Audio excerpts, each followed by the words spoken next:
नमस्कार दोस्तों, PSSM blessings परिवार से मैं मिशा गुप्ता पुस्तक रुक्मणी और कालचक्र का फेर के ऑडियो 53 में आपका स्वागत करती हूँ। अंजलि सुजाता को उसके पूर्व जन्म की कहानी बता रही हैं। आइए अब सुनते हैं अंजलि द्वारा दूसरी कहानी। मेनका का जन्म मथुरा के एक प्रमुख क्षत्रिय परिवार में हुआ था। उनके पिता ने उनका एक ऐसे आदमी से विवाह कर दिया जिससे वह प्रेम नहीं करती थी। विवाह के कुछ साल बाद एक युद्ध में उसके पति की मृत्यु हो गई, जिससे वह एक छोटी पुत्री के साथ रह गई। इस युद्ध में अभिषेक नामक एक अन्य क्षत्रिय घायल हो गया। वह और मेनका चचेरे भाई बहन थे, परंतु वह पहले नहीं मिले थे क्योंकि वह द्वारका में पली बढ़ी थी और दोनों परिवारों के बीच पुरानी प्रतिद्वंद्विता थी। जब उसने सुना कि उसका चचेरा भाई घायल हो गया है, तो वह अपने चाचा के पास गई और पूछा कि क्या वह उसकी देखभाल कर सकती है। इस तरह उसने अपने परिवार के बीच दरार को ठीक करने की आशा की। वह रोज उसके लिए औषधियां लेकर आती और उसके पास बैठ जाती। जब वह ठीक हो गया तो उन्हें एहसास हुआ कि वे गहरे प्रेम में थे। उन्होंने विवाह के बारे में अपने अपने परिवारों से संपर्क किया। उसके चाचा इस बात के लिए तैयार थे, यह देखकर कि उसने अभिषेक की देखभाल कैसे की थी। भले ही वह उससे कई साल बड़ी थी, विधवा थी और उसकी एक पुत्री भी थी, परंतु उसके अपने परिवार ने मना कर दिया। इसलिए वह और अभिषेक गुप्त रूप से मिले और अंत में उन्होंने विवाह करने और मथुरा छोड़ने का निर्णय किया। ठीक उसी समय मेनका को एक स्वप्न आया जिसमें उसने देवी की पूजा की।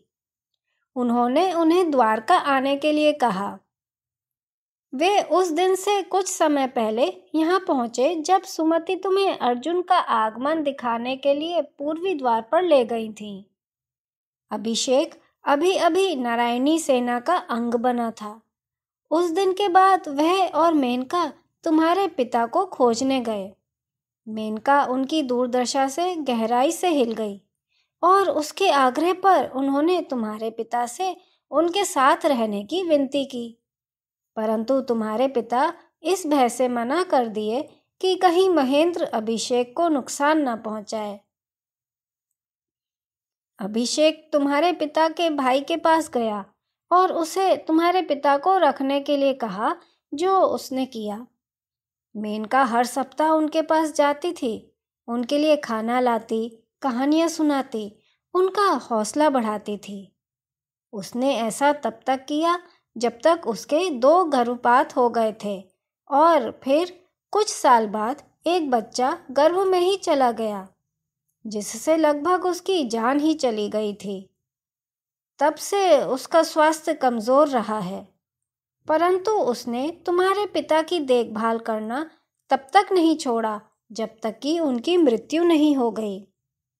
फिर एक दिन मेनका ने एक और सपना देखा जिसमें देवी ने उनसे कहा कि अभिषेक को उसकी बहन महल में मिलेगी। देखो सुजाता, वह अपने और अभिषेक के परिवार के बीच की दरार को भरने में सक्षम नहीं थी, परंतु वह अपने पति के दत्तक परिवार में घावों को भरना चाहती थी। अंजलि बोलने से रुक गई। मैंने लज्जा से अपने नेत्र फेर लिए और अपने घुटनों को कसकर अपने सीने से लगा लिया, क्योंकि वह मेनका द्वारा मेरे परिवार की देखभाल का वर्णन कर रही थी। वह देखभाल जो मैं देने में सक्षम नहीं थी। उसने यह सब मेरे परिवार के लिए किया और मैं बहुत असभ्य और कृतघ्न रही हूँ। मैं अपने अंधेपन में अपने भाई और मेनका के बीच के गहरे प्रेम को देखने में असफल रही। मेरे उनके साथ रहने के लिए जाने से पहले किसी ने मुझे यह क्यों नहीं बताया? मैंने उसे और मेरे भाई दोनों को चोट पहुंचाई है। माता आशा कर रही थीं कि तुम उसके हृदय में अच्छाई देखकर व्यवहार के पुराने संस्कारों को दूर करने में सक्षम हो जाओगी। मेनका वास्तव में एक नेक महिला है। माता नहीं चाहती थी कि तुम उसके लिए बाध्य अनुभव करो, बल्कि वह जो है उसके लिए उससे प्रेम करो, परंतु तुम उसे मौका नहीं दे पाई। अब जब सोच का यह पुराना संस्कार जा चुका है, तो तुम नए सिरे से आरंभ कर सकती हो। जिस तरह से मैंने उसके साथ व्यवहार किया है, उसके बाद मैं उसका सामना कैसे कर सकती हूँ? सुजाता, मैं तुम्हें यह सब इसलिए नहीं बता रही हूँ कि तुम दोषी अनुभव करो, बल्कि इसलिए कि तुम समझो कि माता ने तुम्हें क्या उपहार दिया है। यद्यपि मेनका अपने भौतिक रूप से माता से नहीं मिली है, फिर भी वह उनके प्रति गहन रूप से समर्पित और अभ्यस्त है। इसलिए वह सपनों में संदेश प्राप्त करने में सक्षम है। माता ने तुम्हें न केवल तुम्हारे भाई के पास भेजा है, बल्कि एक ऐसी महिला के पास भेजा है जिससे तुम जुड़ी हुई हो। एक दिन तुम समझ पाओगी कि यह रिश्ता क्या है, और वह तुम्हें एक पुराने घाव को भरने का मौका दे रही हैं। कई जीवन पहले तुम अपनी माँ की जिम्मेदारी की भावना के कारण एक कबीले के मुखिया के रूप में उनके कर्तव्य को नहीं समझ पाई थी। फिर जब वह तुम्हारी छोटी बहन के रूप में पैदा हुई, तो तुमने उसे दूर धकेल दिया। तुम इस गुस्से को अपने साथ लाई हो।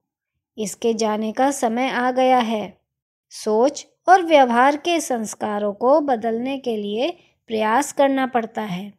जब तुम्हें लगे कि क्रोध या अप्रसन्नता उत्पन्न हो रही है, जब तुम्हें मेनका को कटु वचन कहने का दिल करे, तो रुको और सोचो कि वह कौन है। कुछ कहो या ना कहो, उसे माता की संतान समझो। तुम देखोगी कि तुम्हारी भावनाएं कैसे बदलती हैं।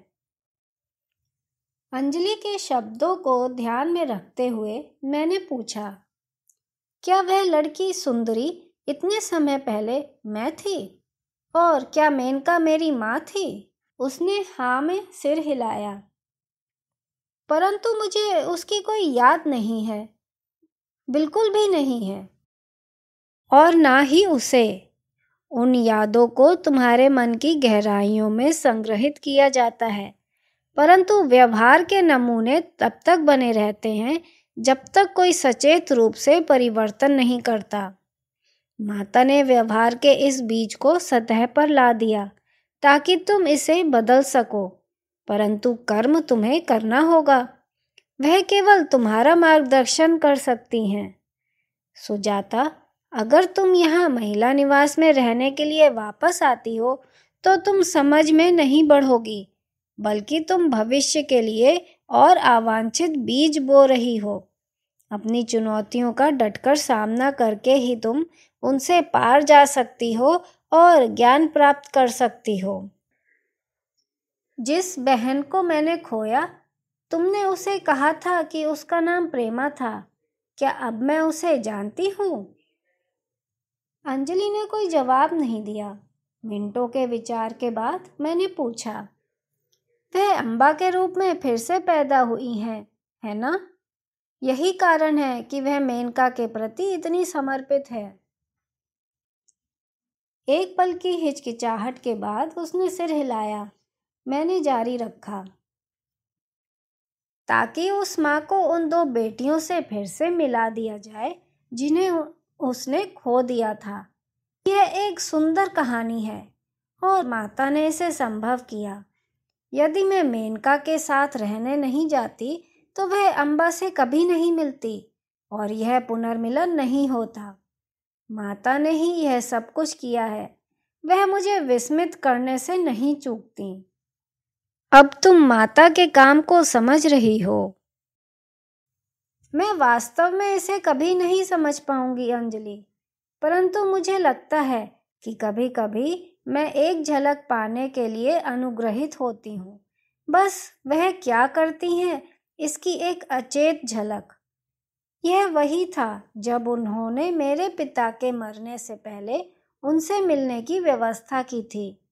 अंजलि, उस दिन मुझे अर्जुन ही ले गए थे, है ना?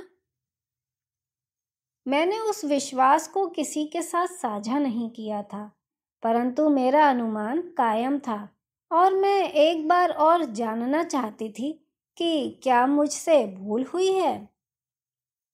दोस्तों, आज के लिए बस इतना ही। आप सबका बहुत बहुत धन्यवाद।